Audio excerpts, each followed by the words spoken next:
얘들은 바로 포충식물들이야. 얘들은 끈끈이 주걱이랑 파리지옥이랑 네펜데스라는 녀석들인데 얘들은 사실 친척들이래. 네펜데스에 대해 최근 밝혀진 가장 놀라운 사실 중 하나가 끈끈이 주걱하고 파리지옥의 친척이란 점이었던 거야. 네펜데스는 물통 속으로 곤충을 유인하여 잡아먹는 식물이기 때문에 비슷한 형태의 물통을 가진 식충식물 사라세니아나 세팔로투스와 친척일 듯 보여. 하지만 얘네는 다른 길로 진화하다 우연히 비슷한 형태의 덫을 만들었을 뿐 서로 큰 관련성은 없대. 그렇다면 끈적한 소화액으로 곤충을 잡는 끈끈이 주걱과 덫을 오므려 곤충을 잡는 파리지옥이 도대체 네펜데스의 물통과 어떤 관련이 있다는 것일까? 여기에 바로 네펜데스의 교묘한 공학적 설계와 치밀한 경제적 계산이 숨어있다지. 일단 네펜데스로 들어가기 전에 끈끈이 주걱을 아주 살짝 알아보자고. 얘들은 끈적하고 향기로운 소화액을 털끝에 묻혀놓고 이 털이 가득 달린 주걱들을 원형으로 삥 둘러서 곤충을 사냥한대.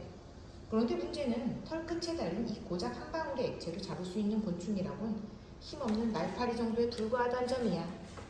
하하하, 그럼 날 잡아먹어봐라. 잡아먹어봐라. 저렇게는 절대 하면 안 되는 거 알지? 조금 큰 곤충들은 끈적한 액에 쉽사리 붙들리지 않고 도망갈 수 있는 이 안타까운 끈끈이 주걱은 결국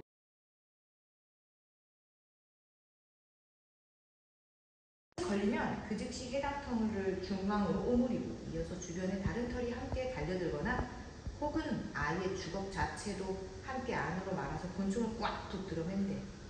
그러면 결국 상당한 크기의 곤충이라도 영락없이 잡히고 말 거야. 안 돼, 그럼 난 가야겠어. 어우, 큰일 날 뻔. 자, 그럼 이번에는 파리지옥으로 한번 볼까? 파리지옥은 끈끈이 주걱의 사냥 전략이 이어졌다 생각하면 돼. 끈적한 소화액의 포획 능력에 한계가 있음을 인지하고 대신에 운동 능력을 대폭 강화했어. 파리지옥은 조개꽃대기 같은 형태의 덫을 만들어내고 곤충을 향기로 유혹한 뒤 덫 안으로 들어오면 순식간에 오므려서 닫아버리지. 이 경우에 덫 자체 크기에 비례해서 비교적 큰 크기의 곤충도 잡을 수 있으며 워낙 빠르게 닫는 탓에 도망가기가 결코 쉽지 않대. 단, 이 경우 덫을 닫는 과정에서 상당한 에너지 소모가 따르게 되지. 취미로 재미삼아 파리지옥의 덫을 자극해서 오므리게 하는 초보자들이 있는데 이거는 파리지옥의 건강을 해치는 가장 빠른 길 중 하나라는 거 꼭 알아야 할 것 같아.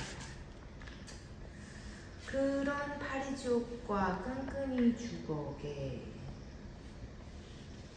부족한 점들이 이제 네펜데스에게 엄청난 진화적 미션을 줬지. 적당히 큰 곤충을 대량으로 유인해서 효과적으로 포획하되 이들이 소화 과정에서 썩지 않게 할 것. 또 이 모든 과정에서 파리지옥처럼 쓰이는 소모되는 에너지를 최소화할 것. 놀랍게도 이 불가능해 보이는 미션은 네펜데스 설계팀에 의해서 훌륭하게 실현되지. 우선 그들은 꽉 닫힌 파리지옥 던 모양으로 물통을 설계하고 별도의 입구와 뚜껑을 만들어낸 후 그 안쪽에 소화액을 채워넣었어. 곤충들이 제발로 기어들어와 빠지도록 입만 벌리고 있는 수동적 덫을 만든 거야. 대신에 색상과 향기뿐 아니라 자외선 등의 빛을 이용해 곤충을 적극적으로 유인하는 방식을 채택했지. 또 끈끈이 주걱처럼 소화액을 외부로 노출시키는 게 아니라 통 안쪽 바닥에 모아서 증발 등에 의한 손실을 최소화했어. 곤충을 대량으로 포획하기 위해서 물통의 크기를 확대하는 것도 잊지 않았지. 그런데 얘는 왜 물통이 없어? 얘는 아직 어려서 물통이 없어. 아, 그러면 물통이 언제 어떻게 커지는지 우리 한번 봐볼까? 아, 그 전에 네펜데스에 대해서 한번 정확히 알아보자. 네펜데스는 일단 벌레잡이 통풀이라고 불리는데 포충량으로 벌레를 잡아먹는 피처 플랜트야. 17세기부터 알려져 있었지만 식충식물이라고 알려진 거는 훨씬 뒤의 일이지. 최초로 발견된 것은 마다가스카리엔시스. 그러나 가장 많은 네펜데스가 발견된 지역은 수마트라, 보르네오 지역이야. 네펜데스라는 말의 어원이 뭔지 알아? 그게 뭐야? 얘 벌레 잡아먹는다. 아니야. 얘는 걱정이 없다는 뜻이야. 그 외에도 원숭이컵, 새, 화장실 등 수많은 애칭으로도 불리우고 있어. 네펜데스 고양이는 늘 부슬부슬한 비가 내리기 때문에 부슬부슬한 비를 맞으며 있는 것을 무척이나 즐기는 종이야. 얘는 네펜데스 중에서도 암플라리아라는 아이고 동글동글한 새알처럼 생긴 종, 그린, 스팟 등의 종류가 있대. 5cm 내외의 작은 포충랑이 조롱조롱 다니고 이 종은 특이하게도 어느 정도 자라면 잎끝 동굴존에서 포충랑이 열리지 않고 바로 줄기에서 포충랑이 열려. 줄기는 매우 질긴 편으로 원주민들은 로프 대용으로도 썼대. 어퍼피처는 깔때기 모양인데 저산종이지만 16도까지는 문제 없는 걸로 알려져 있어. 이 외에도 네펜데스 종은 엄청 많아. 도산종뿐만 아니라 고산종도 있거든. 고산종에는 알라타 고산종이 좀 유명한데 빨간색의 포충랑과 전형적인 네펜데스의 잎을 가진 네펜데스의 간판과도 같은 종이지. 키우기가 매우 쉽고 최초로 네펜데스를 접한 초보들에게 강추하는 종이야.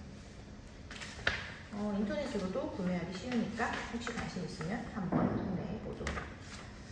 그러면 이 네펜데스는 도대체 어떻게 여기 포충랑이 없다고 그 얘기하려다가 뭐 딴 데로 새는 거야. 아 맞다. 네펜데스의 포충랑을 얘기하고 있었지. 네펜데스를 키우다 보면 포충랑을 어떻게 빨리 크게 키우냐는 질문이 가장 흔하게 들어온대. 포충랑의 크기와 맺히는 시기는 종에 따라 다르므로 참고 기다리는 게 가장 확실한 방법이긴 해. 그리고 주머니가 완성되기까지 보름에서 한 달 정도 걸린대. 습도는 높을수록 좋으며 온도는 연교차가 거의 없이 18에서 28도 사이에 맞춰주는 게 모든 종에게 좋아. 포충랑을 만들기 위해 최소 60% 이상의 습도를 맞춰야 되고 이 이하가 되면 포충랑을 맺지 않거나 기존 포충랑의 수명도 짧아져 버린대. 그래서 줄기를 분지를 끼거나 포충랑을 맺지 못할 걸로 보이는 잎의 끝을 자르기도 하는데 이건 실험 결과 큰 차이가 없다고 해. 그래서 하든 말든 자유야. 그리고 포충랑의 수명은 모든 종에 따라 다르지만 맥시마, 미라빌리스 같은 종은 최대 10달까지도 가기도 한대. 습도와 온도가 적정을 할수록 수명은 길어지고 포충랑에 소화액이 쏟아지거나 한다면 빨리 채워주지 못할 경우 수명이 짧아지는 결과를 초래할 수도 있어. 네펜데스는 포충랑을 위해서가 아니더라도 습도 유지가 어느 종보다 중요한데 안개 분무가 가장 간편하지만 장시간 지속되기 어렵다는 단점이 있지. 그래서 키우는 종이 적다면 안개 분무를 하루 3번에서 5번 정도 해주면 좋은데 키우는 종이 일일이 분무하기에 많을 경우에는 전문 가습 장치를 사는 사람도 있어. 그리고 네펜데스는 열대지방의 고향이라 냉해를 쉽게 입는 식충이야. 따라서 저산종은 최소 15도, 고산종은 최소 10도 이상은 돼야 냉해를 철저하게 예방할 수 있지. 야, 나는 못 키워. 그래, 너는 못 키울 것 같아. 이건 키우는 사람에 따라서 굉장히 포충랑을 잘 맺을 수도 있고 오래오래 살 수도 있어. 이런 네펜데스가 오래오래 살아서 종자 번식이 될 수 있는데 오마이갓, 종자 번식도 된다고? 여기서? 그럼 종자 번식이 될 수 있는데 대신에 꽃을 피우기 위해서는 최소 1m 이상 크게 키워야 된대. 이렇게 키우면 습도 유지나 포충랑을 잘 맺지 않는 등 다소 불편한 점이 많아. 네펜데스는 자웅 2주의 식물로 자연계에서 70%가 숫꽃, 30%가 암꽃이래. 꽃은 별 특징 없이 조그마한 것이 꽃대를 따라 줄기져 피는데 수분이 되면 갈색이 되어 부풀어 오르면 씨가 다 익으면 자동으로 터져. 그때 실같이 보이는 가는 종자가 보인다면 성공. 하지만 발화율이 낮고 장기간 보관도 어려워. 그러나 매니아라면 꽃이 핀다는 건 또 다른 즐거움을 맛볼 수 있는 기회지. 집에 온실을 한번 만들어봐. 너의 방에 네펜데스를 심고 이기를 깔고 방에 물을 축축하게 적셔라. 그러면 그렇게 클 수도 있어. 그러면 엄마가 어떻게 하는데? 몰라. 네펜데스보다 먼저 네가 집에서 쫓겨날 수도 있겠지. 여튼 이런 아름다운 네펜데스는 예술 감상의 대상이 되고 경제성이 높은 식물은 돈벌이 수단이 되고 특이한 습성을 가졌으니 과학적 탐구의 대상이 됐지. 그래서 네펜데스에 관한 사랑과 관심은 과학에서 각별하대. 식충식물들은 흔히 우리가 기대하는 자연계의 에너지 흐름을 거스르고 살아있는 동물에서 직접 영향을 섭취하잖아. 뿐만 아니라 식물이라고 하기에는 믿기지 않을 정도의 재빠르고 조직적인 운동성을 보여주기도 하고 식물과 동물의 구분과 경계를 오가는 이 특이한 식성은 도대체 무슨 이유로 이런 생명체가 생겨나게 되었는지에 대한 궁금증을 불러일으키지. 쥐나무의 아버지 찰스 다윈이 직접 자기 손으로 식충식물들을 키워가면서까지 이들의 생태에 대해 집요하게 연구한 것은 바로 이 때문이래. 그럼 여기까지. 다음에는 다른 걸로 한번 우리 만나보자.